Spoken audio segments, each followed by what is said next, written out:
অনেক সময় হিন্দু থাকা অবস্থায় রাত্রে ঘুমাইতাম, মা ঘুমাবার পরে হঠাৎ ঘুমের মধ্যেই আল্লাহ পাকের জিকির লা ইলাহা ইল্লাল্লাহ লা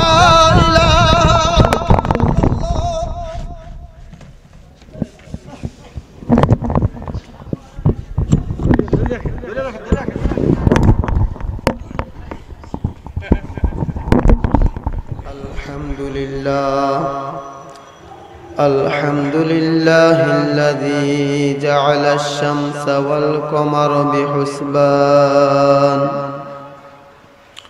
والنجم والشجر يسجدان وفضل زمانا على زمان كما فضل مكانا على مكان وإنسانا على إنسان الشيطان الرجيم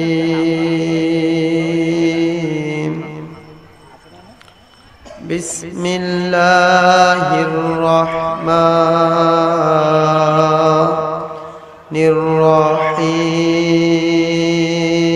الرحيم إن الله وملائكته يصلون على النبي يا أيها الذين آمنوا صلوا عليه وسلموا تسليما সবাই মুহাব্বতের সাথে দুরূদ ইব্রাহিম পড়ি اللهم صل على محمد وعلى آل محمد كما صليت على إبراهيم وعلى آل إبراهيم إنك حميد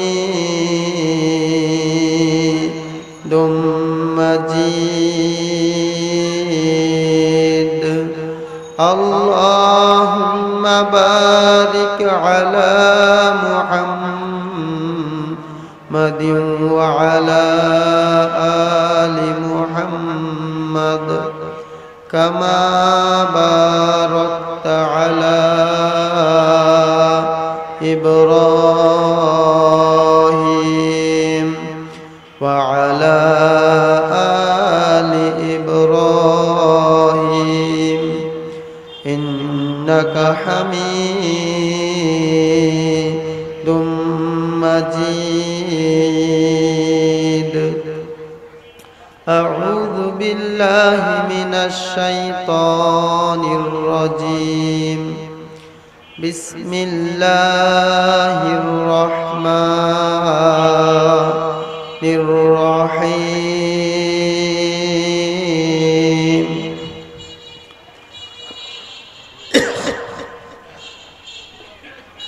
يا أيها الذين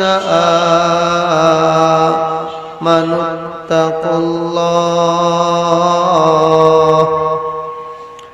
اتقوا الله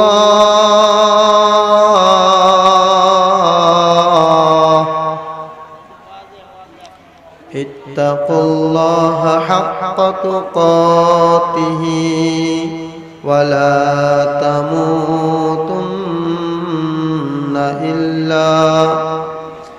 إلا وأنتم مسلمون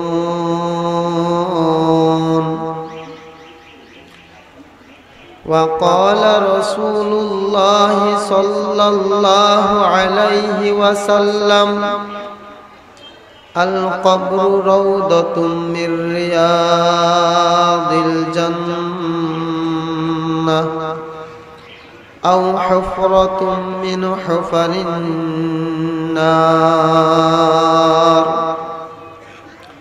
وقال تعالى كل نفس ذائقة الموت. وقال رسول الله صلى الله عليه وسلم أكثروا ذكر هادم اللذات الموت، أو كما قال عليه الصلاة والسلام. دن کی سورج ڈوب رہی ہے،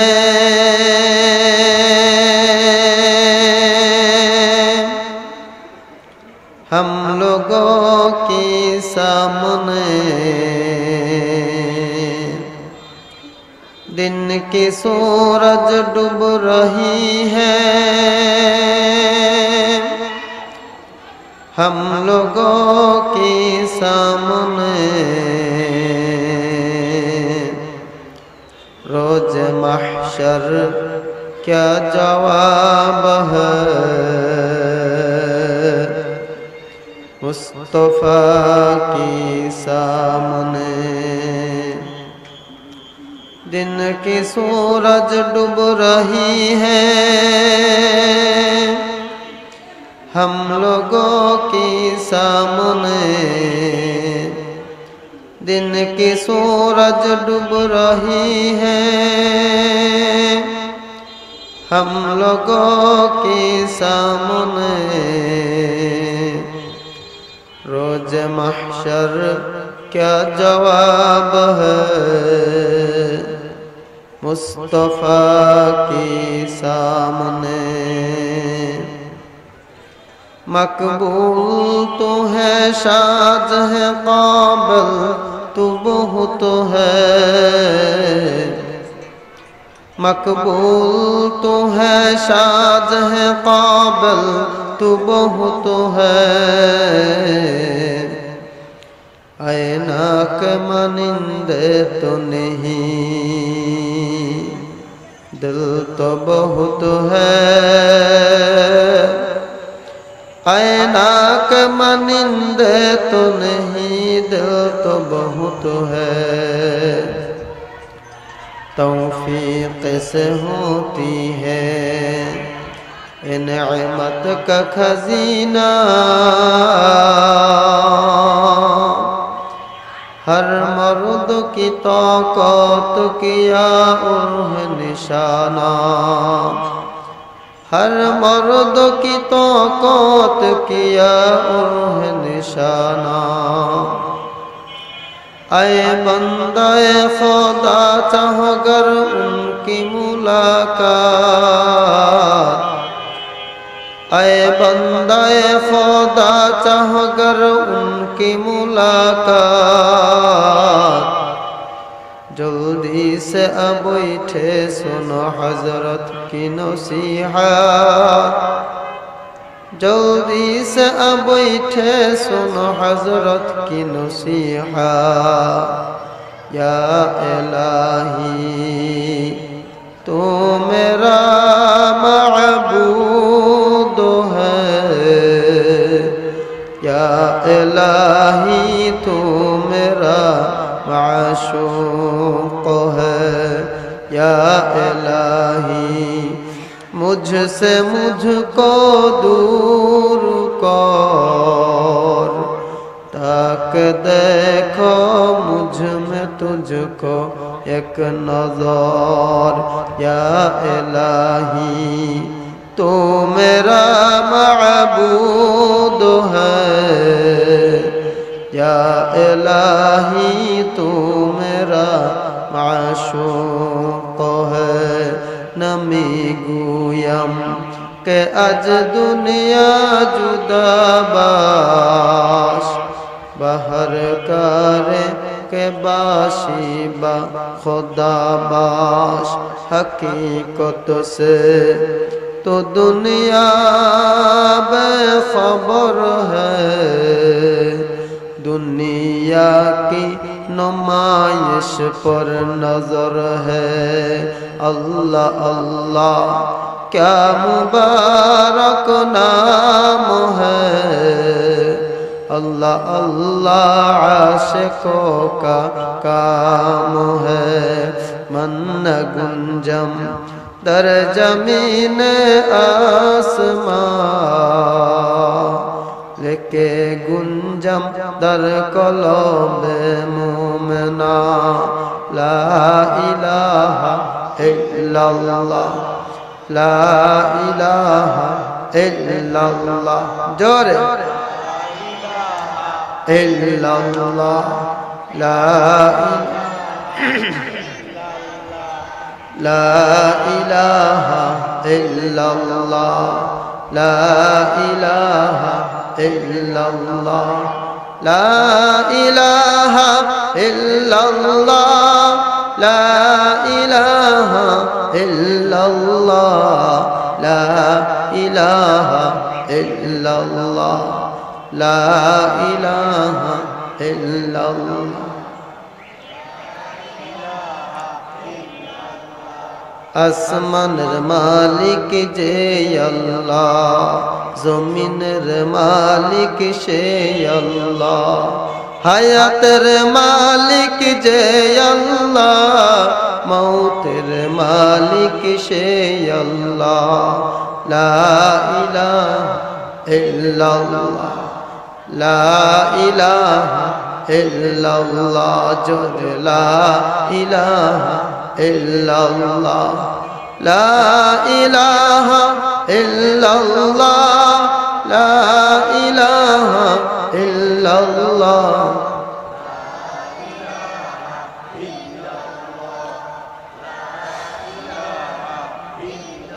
লা ইলাহা ইল্লাল্লাহ মুহাম্মাদুর রাসূলুল্লাহ সাল্লাল্লাহু আলাইহি ওয়াসাল্লাম আলহামদুলিল্লাহ দারে মদিনা মহিলা মাদ্রাসার উদ্যোগে দ্বিতীয় বার্ষিক ওয়াজ মাহফিল ও হালকায়ে জিকিরের আজকের সভার সম্মানিত সভাপতি উপস্থিত মঞ্চে মহতারাম প্রধান অতিথি ও মহতারাম বিশেষ অতিথি দূর দূরান্ত থেকে আগত ইসলাম প্রিয় কোরআন প্রিয় আল্লাহ পাকের জাকিরিন শাকিরিন খাস বান্দারা ও আমার সমবয়সী যুবক বন্ধুরা স্নেহের ছোট ভাই পর্দার অন্তরালে অবস্থানরতা সম্মানিতা শ্রদ্ধেয়া মা ও বোনেরা আল্লাহ পাকের দরবারে লাখো কোটি শুকরিয়া আদায় করি যে মহান আল্লাহ পাক রব্বুল আলামিন ঝড় বৃষ্টির দিনে ঝড় বৃষ্টি থেকে হেফাজত করে আজকের মাহফিলকে কবুল করলেন আজকের এই বেহেশতের বাগানে আপনাকে আমাকে আসার মতো বসার মতো তৌফিক দান করলেন এজন্য শুকরিয়া তান সকলেই দিল থেকে জোরে সোরে একবার বলে আলহামদুলিল্লাহ আরো জোরে বলে আলহামদুলিল্লাহ আল্লাহর নাম নিলে ভালো লাগে না খারাপ লাগে ভাইরা আল্লাহ ভাইরা আমার গত 2 দিনের 3 দিনের সফরে শরীর খুব ক্লান্ত মাথা ঘুরতেছে তারপর আপনারা মহব্বত করেন গত বছরে মাঠে বয়ান করেছি গত কয়েকদিন আগেও বয়ান করেছি আজকেও আপনারা ডেকেছেন দাওয়াত করেছেন এটা আল্লাহ পাকের শুকরিয়া ভাইরা আল্লাহ পাক যদি তৌফিক দান করেন 2-4টা কথা বলার চেষ্টা করব আল্লাহ যদি তৌফিক দান না করেন আমি কেন আমার বাবার ক্ষমতা নাই একটা কথা মুখে উচ্চারণ করার ঠিক কিনা কোরআন হাদিস থেকে আলোচনা করব যদি আল্লাহ পাক তৌফিক দান করেন ভাইরা আমি বড় আলেম না ওয়াজ নসিহত করার মতো ইলম আমল যোগ্যতাও আমার মধ্যে নাই। তারপরেও কেন বসলাম, কেন আসলাম? আমি হিন্দু থাকা অবস্থায় আল্লাহর কাছে দোয়া করতাম, মাবুদ যদি তুমি আমাকে কালেমা পড়ার তৌফিক দাও, মুসলমান হওয়ার তৌফিক দাও, তোমার কাছে কিচ্ছু চাই না, তোমার গোলাম হিসাবে একটা দাবি আমার, হিন্দু থাকতে দুই হাত তুলে অন্ধকারে গিয়ে নির্জনে গিয়ে আল্লাহর কাছে দোয়া করতাম, মাবুদ তোমার কাছে আমার একটাই চাওয়া, তুমি আমাকে দ্বীনের খাদেম হিসাবে কবুল করে নিও। আজকে সারা দেশে ঘুরি, এটা আমার কোনো বাহাদুরি নয়, এটা আল্লাহ পাকের মেহেরবানি, মুরব্বীদের দোয়া, ওস্তাদদের দোয়া। ভাইরা, আমি হিন্দু ছিলাম আপনাদের আমল আখলাক চরিত্র দেখে, ইসলামের আদর্শ দেখে মুসলমান হয়েছি, কোনো টাকা পয়সার লোভে নয়। ইসলাম রিসার্চ করে দেখেছি, এটা সত্য, ইসলাম ছাড়া অন্য কোনো পথে, অন্য কোনো মতে, কোরআন হাদিস ছাড়া অন্য কোনো পথে, অন্য কোনো মতে গিয়ে নাজাত পাওয়ার কোনো রাস্তা নাই। এজন্য বহু চিন্তা ভাবনা করেই কিন্তু ইসলাম ধর্ম গ্রহণ করেছি। ভাইরা, যেহেতু আপনাদের মজলিসে আজকে আল্লাহ পাক বসিয়েছেন, আল্লাহ পাকের পবিত্র কালাম থেকে কয়েকটা আয়াত পাঠ করেছি, জনাবে রাসূলুল্লাহ সাল্লাল্লাহু আলাইহি ওয়াসাল্লামের হাজার লক্ষ হাদিস থেকে কয়েক টুকরা হাদিস পাঠ করেছি। যদি আল্লাহ পাক তৌফিক দেন তো এই কোরআন ও হাদিসের আলোকে ইসলাম কি, মুসলমান কাকে বলে, এই বিষয়ের উপরে সামান্য কিছু আলোকপাত করার চেষ্টা করব, বাকি আল্লাহ পাকের ইচ্ছা। ভাইরা, আমাকে যে সমস্ত মাহফিলগুলিতে দাওয়াত করা হয়, বিশেষ করে যেহেতু আমি হিন্দুর থেকে মুসলমান হয়েছি, অনেক মানুষ আগ্রহী থাকে, ছেলেটা কেন মুসলমান হইল, কিভাবে হইল, সে মুসলমান হওয়ার পরে তার পরিবার কি রকম নির্যাতন করেছে, এটা শোনার জন্য, জানার জন্য মানুষ আমাকে প্রশ্ন করে। এবং বিভিন্ন মাহফিলে গেলে আমাকে মাহফিল কর্তৃপক্ষ বলে দেয়, হুজুর আপনি এই বিষয়টা একটু আলোচনা করবেন, অনেকেই শুনতে চাইছে। এজন্য কোথাও কোথাও আলোচনা করি, কিন্তু যেখানে আলোচনা করার পরিবেশ মনে করি না সেখানে করি না। আমার নিজের জীবনী বলা আমার কোনো উদ্দেশ্য নয়, আমার জীবনীর কোনো দাম নাই, আমি রেজাউল করিমের দাম নাই, আমি আজকে আসি কালকে থাকবো না, কিন্তু আল্লাহ পাকের কোরআন, আল্লাহ পাকের দ্বীন, আল্লাহ পাকের ইসলাম শুরুতে ছিল, এখন আছে, কিয়ামত পর্যন্ত থাকবে, ঠিক কিনা? এজন্য আমার জীবনী বলার চেয়ে আমি কোরআন হাদিসের আলোচনা করাকে বেশি পছন্দ করি, বেশি ভালোবাসি। ভাইরা, যে আয়াতখানা পাঠ করেছি সংক্ষিপ্ত তরজমার মাধ্যমে আমার আলোচনা শেষ করার চেষ্টা করব। তারপরে যদি সুযোগ থাকে আমি বলবো কেন ইসলাম গ্রহণ করলাম, কিভাবে করলাম, ইসলাম গ্রহণ করার পরে আমার উপরে কি পরিমাণ নির্যাতন করা হয়েছে, যদি সুযোগ পাই, সময় পাই বলবো। কারণ মাহফিল কমিটি আমাকে একটা সময় নির্ধারণ করে দিছে, এই সময়ের বাইরে যাওয়ার কোনো অধিকার আমার নাই। ভাইরা, যতটুকু সময় আমি আছি আপনারা থাকবেন তো? এই কোরআনের মাহফিল বেহেশতের বাগান। আল্লাহর হাবিব ফরমান, লা ইয়াকুনু কওমুন ইয়াযকুরুনাল্লাহ ইল্লা হাফাতহুমুল মালাইকা ওয়া গাশিয়াতহুমুর রাহমা ওয়া নাযালাত আলাইহিমুস সাকিনাহ ওয়া যাকারাহুমুল্লাহু ফী মান ইনদাহ। যেই মজলিসের মধ্যে কোরআনের তেলাওয়াত করা হয়, কোরআনের আলোচনা হয়, যেই মজলিসের মধ্যে আল্লাহ পাকের জিকির করা হয়, আল্লাহর হাবিব বলেন ওই মজলিসটা কোনো সাধারণ মজলিস থাকে না। আল্লাহ পাকের একদল রহমতের ফেরেশতা ওই মজলিসের মধ্যে আগত ব্যক্তিদেরকে রহমতের চাদর দিয়ে তাদেরকে ভেষ্টনী দিয়ে রাখে, এবং আল্লাহ পাকের পক্ষ থেকে রহমত এবং শান্তি ওই মজলিসের উপরে বর্ষণ করতে থাকে, বলি সুবহানাল্লাহ। ভাইরা, শুধু তাই নয়, যখন কোনো ওয়াজ মাহফিলের আয়োজন করা হয়, যখন একটা ব্যক্তি কোনো মাহফিলের দিকে রওনা হয়, কিতাবের মধ্যে লেখে ওই ব্যক্তির পিছনে কমপক্ষে একটা না দুইটা না 70টা 70,000 ফেরেশতা তার পিছন পিছন মাহফিল পর্যন্ত আসে। ব্যক্তি যতক্ষণ মাহফিলের ময়দানে থাকে ফেরেশতা বাইরে বসে তার জন্য আল্লাহ পাকের দরবারে রহমত এবং নাজাতের দোয়া করতে থাকে। বলি সুবহানাল্লাহ। কি ভাইরা সুবহানাল্লাহ কইতে কি কষ্ট হয়? কইলে লাভ না লস? কি পরিমাণ লাভ ভাইরা। আমি যখন হিন্দু ছিলাম, আমি যখন কোরআন হাদিস পড়া শুরু করলাম, লম্বা ঘটনা সংক্ষেপ করে বলি, যখন কিতাবের মধ্যে পেলাম একবার সুবহানাল্লাহ বললে আল্লাহ পাক রব্বুল আলামিন কমপক্ষে 70টা নেকি দান করবে। বলি সুবহানাল্লাহ। অন্য বর্ণনায় পেলাম যদি কোনো ব্যক্তি একবার সুবহানাল্লাহ দিল থেকে বলে, খুশি হয়ে বলে, আল্লাহ পাক ওই ব্যক্তিকে এত পরিমাণ নেকি দান করে।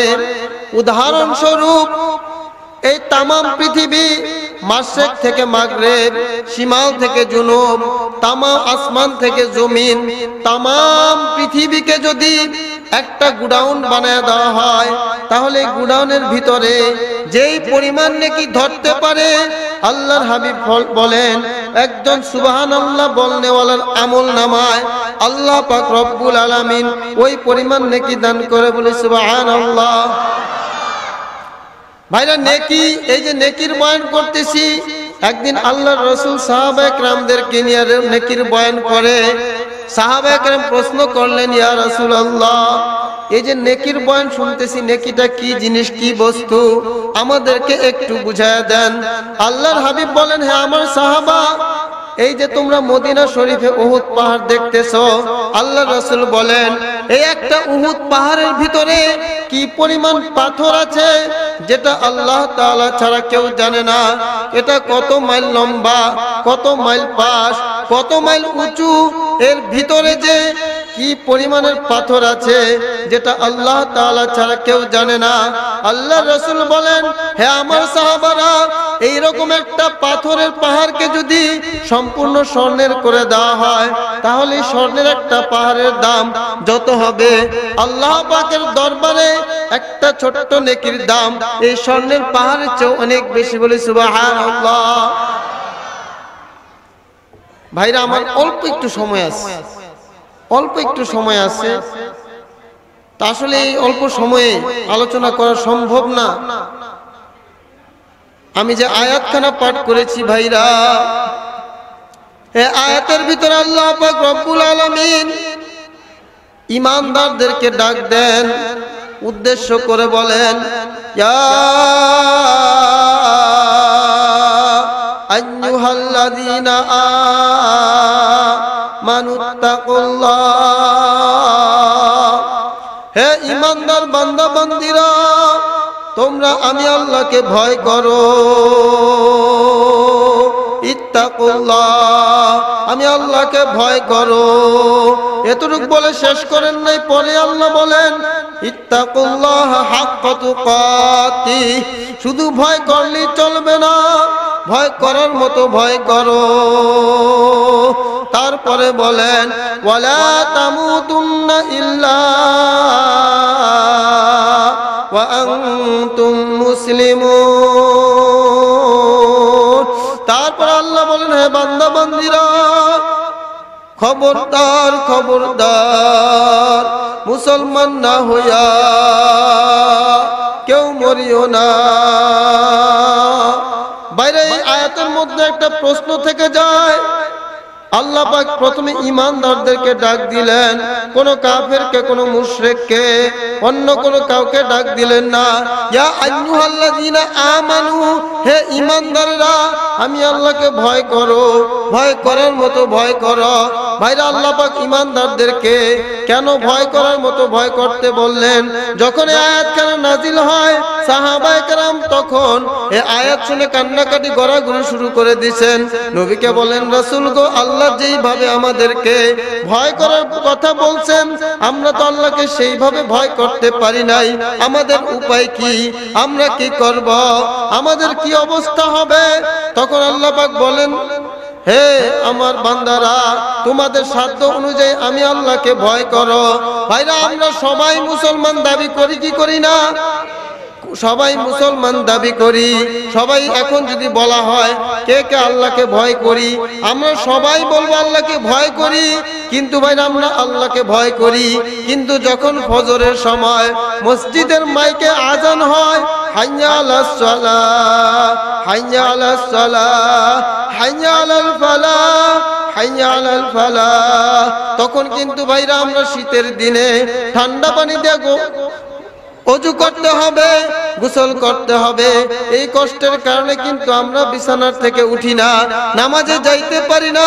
ভাইরা, কিন্তু আমরা আল্লাহকে ভয় করি, কিন্তু কেমন ভয়? যখন নাকি আজান দেয় মসজিদে যাইতে পারি না, কারণ হচ্ছে শীতের কষ্ট।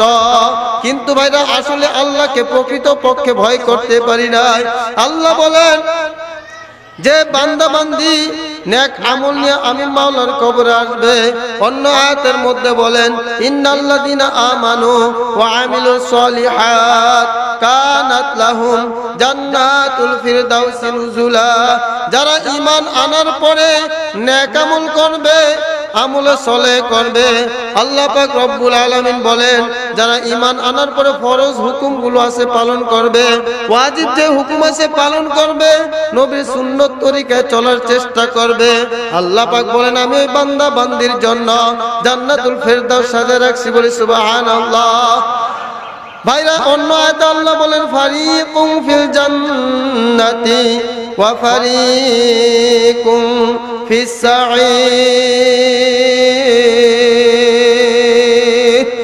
আল্লাহ পাক পবিত্র কালামে পাকের মধ্যে স্পষ্ট ঘোষণা করে দেয়, হে বান্দা বান্দিরা, হে মুসলমানেরা, মৃত্যুর পরে ভাইরা আমাদের প্রত্যেকের একদিন মরতে হবে কি হবে না? আল্লাহ পাক বলেন কুল্লু নাফসিন যায়িকাতুল মাউত, প্রত্যেক প্রাণীকে একদিন মৃত্যুর স্বাদ গ্রহণ করতে হবে। ভাইরা, মৃত্যুর পরে কি হবে? আল্লাহ পাক বলেন মৃত্যুর পরে মানুষ দুই দলে বিভক্ত হয়ে যাবে, একদল হবে জান্নাতি, আরেক দল হবে জাহান্নামী। ভাইরা, জান্নাতি কোন দল হবে? আমি আগের আয়াতে বলেছি, ইন্নাল্লাযীনা আমানু ওয়া আমিলুস সলিহাত কানাত লাহুম জান্নাতুল ফিরদাউসি নুজুলা। যারা আমলে সলেহ করবে, নেক আমল করবে, তাদেরকে আল্লাহ পাক জান্নাতের দলে পাঠিয়ে দিবে। বলি সুবহানাল্লাহ। আর ভাইরা, যে সমস্ত মুসলমান ঈমান আনার পরে, মুসলমান দাবি করার পরে আল্লাহ পাকের হুকুম মানবে না, নবীর তরিকায় চলবে না, মসজিদে আজান হইলে যাইবে না, আমার ভাইরা গান বাজনার মধ্যে মত্ত থাকবে, বিভিন্ন জেনা ব্যভিচারে লিপ্ত হবে, অর্থাৎ মোট কথা হচ্ছে গুনার কাজে ডুবে যাবে, আল্লাহ পাক ওই সমস্ত ব্যক্তিকে ওই জাহান্নামীর দলের অন্তর্ভুক্ত করে দিবে। ভাইরা, এতে নৈরাশ হওয়ার কিছু নাই, কারণ মালিক বড় দয়ার, আমার মাওলা বড় দয়ার মাওলা, আমার মাওলা বড় মায়ার মাওলা। আল্লাহ পাক বলেন ইয়া ইবাদিয়াল্লাযীনা আসরাফু আলা আনফুসিহিম লা তাকনাতু মির রাহমাতিল্লাহ। হে আমার বান্দা বান্দিরা, তোমরা যদি দুনিয়ার মধ্যে থাকিয়া শয়তানের ধোকায় পড়িয়া আসমান থেকে জমিন বরাবর গুনাহ করিয়া ফেলাও, তুমি যদি মূর্তি পূজা করিয়া ফেলাও, তুমি যত খারাপ যত জঘন্য গুনাহ করো না কেন, তুমি খুন করছো, ধর্ষণ করছো, জেনা করছো, সুদ খাইছো, ঘুষ খাইছো, বান্দা এমন কোনো গুনাহ নাই যেটা তুমি করো নাই। কিন্তু বান্দা মনে রাখিও, একবার যদি জাহান্নামের কথা স্মরণ করিয়া, আমি মাওলার কথা স্মরণ করিয়া, কবরের কথা স্মরণ করিয়া, বান্দা দুই চোখের পানি সারিয়া আমি মাওলাকে আল্লাহ বলে ডাক দিতে পারো, চোখের পানি সারিয়া দিয়া বান্দা তওবা করতে পারো, আমি তোর জীবনের সমস্ত গুনাহকে মাফ করে দেব তো দেবই, বরঞ্চ তুই যে গুনাহ সারা জীবন ভরে করছিলি তোর গুনার সমস্ত কাটিয়া দিয়া তোর আমল নামায় আমি ওই খালি জায়গাটুকু নেক দ্বারা পরিবর্তন করে দেব বলে সুবহানাল্লাহ। ও আমার ভাইরা, আল্লাহর হাবিব বলেন আতাইবু মিনাজ যামবি কামান লা যামবা লাহু। কোন বান্দা যখন তওবা করে গুনাহ থেকে ফিরে যায়, আল্লাহ পাক ওই বান্দা বান্দিকে এমন ভাবে মাফ করে দেয় যেইভাবে একটা নবজাত শিশু দুনিয়াতে ভূমিষ্ঠ হওয়ার পরে নিষ্পাপ হয়ে যায়। আল্লাহর রাসূল বলেন আল্লাহ পাক তওবাকারী বান্দা বান্দিকে ওই রকম নিষ্পাপ করে দেয় বলে সুবহানাল্লাহ। আল্লাহর হাবিব অন্য হাদিসে বলেন মান বাকা মিন খাশিয়াতিল্লাহ হারামাল্লাহু তিলকাল আইন আলান নার। আল্লাহর হাবিব বলেন আমার উম্মতেরা শোনো, তোমরা যদি মাওলার জাহান্নামের ভয়ে, মাওলার কথা স্মরণ করে মাওলার ভয়ে তোমার চোখের থেকে এক ফোঁটা পানি ফলাইতে পারো রে বান্দা, আমার মাওলা তো দয়ার মাওলা, আমার মালিক তো দয়ার মালিক। যদি চোখের পানি সারিয়া দিতে পারো রে বান্দা, আল্লাহর হাবিব ফরমান তোমার জন্য আমার মালিক জাহান্নামের আগুনকে হারাম করে দিবে। আর যদি বাইরে দুনিয়ার মধ্যে থাকা অবস্থায় গুনাহ নিয়ে মাওলার কবরে যাও, আল্লাহর হাবিব বলেন আল কবরু রাউদাতুম মিন রিয়াদিল জান্নাহ। হে আমার উম্মতেরা শোনো, কোন না ব্যক্তি ঈমান নিয়ে আমল নিয়ে কবরে যাওয়ার সঙ্গে সঙ্গে কবরটাকে আল্লাহ পাক বেহেশতের বাগানে পরিণত করে দিবে।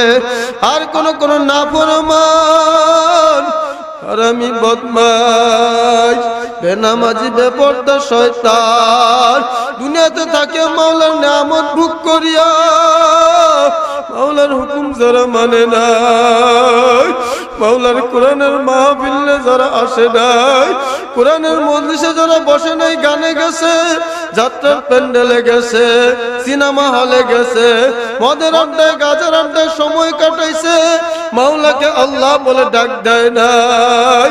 গুনাহ নিয়ে যখন বান্দা কবরে যাবে, কবরটা সাধারণ কবর থাকবে না, কবরটা একটা জাহান্নামের আগুনের গর্তে পরিণত হবে।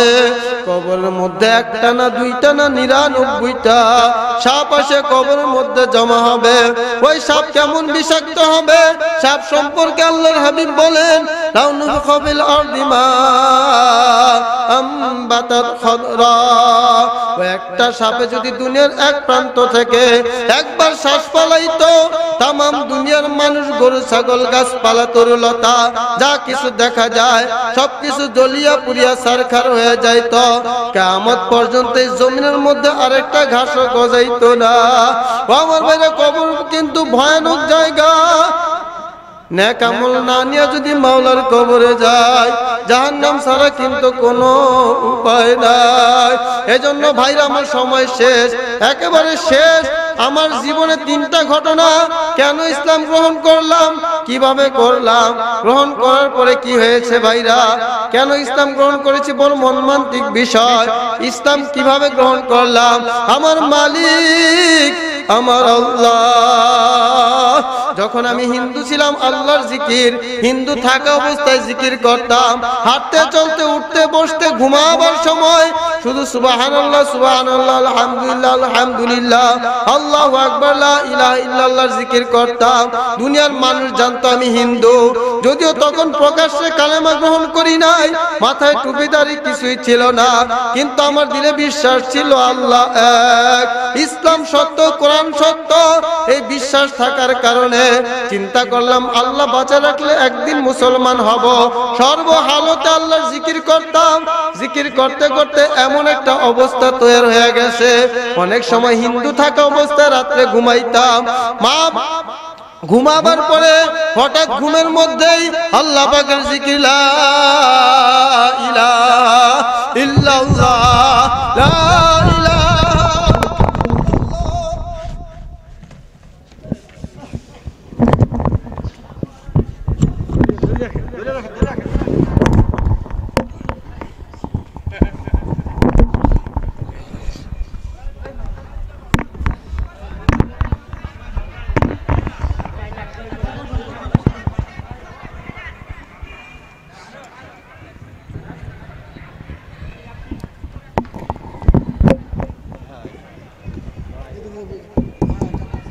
ওরে চামড়ার জুতা শুকাই দেব না, ও ঠিক হয়ে যাবে, বসেন আপনি। ও কেন এমন করছে জানেন? কেন করছে জানেন? ইন্নামাল মুমিনুনা আল্লাযীনা ইযা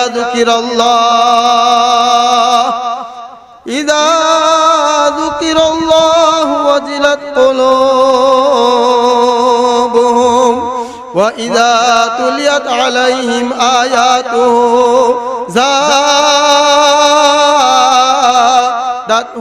ঈমানাও ওয়া আলা রাব্বিহিম ইয়াতাওয়াক্কালুন।